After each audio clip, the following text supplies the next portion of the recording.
The smell of urine, people living on mattresses, sleeping there amidst mice droppings and dead mice.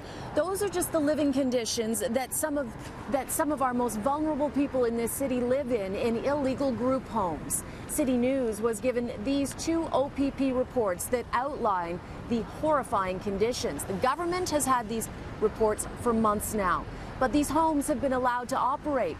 The OPP concluded there was nowhere else for these people to go other than the streets or shelters.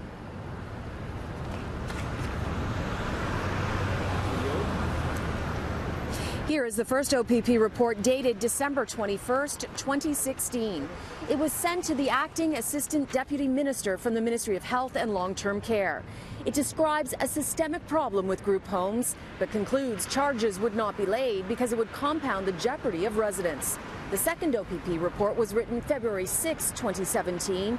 It describes unsafe conditions, a strong odor of human urine and feces, mattresses on the floor, mouse feces, deceased mice, and an inadequate food supply. This is one of the homes described in the OPP report, 108 Fawcett Trail. After months of concerns, it was shut down on Monday after a fire broke out. Fortunately, all of the residents were able to escape.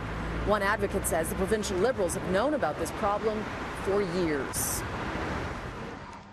You know, people really aren't paying too much attention to it, and you know, it's a recipe for disaster. And you know, surprisingly, we haven't had more fires, and there's nowhere really to complain because apparently, you know, even when you complain to the police and they investigate, nothing happens.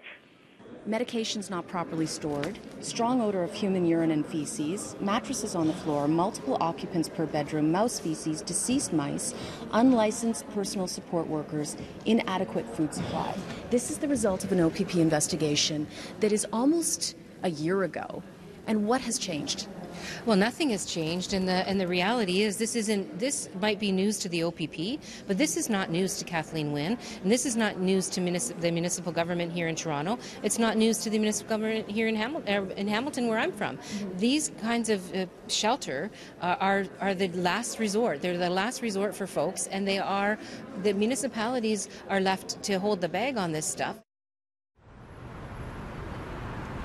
Now, the first OPP report was written to the Ministry of Health and Long-Term Care. I asked the minister in charge, Minister Eric Hoskins, for an interview today, and he initially agreed, but then his communications person declined it. So here are some of the questions that I would have posed to him. Why did the government not find residents alternate emergency care and shut down the two homes that the OPP specifically referenced after the first report? And then again, why did they not take action again in December 2016 and February 2017? And why have no actions been taken to protect residents despite the government knowing about this problem for about a year?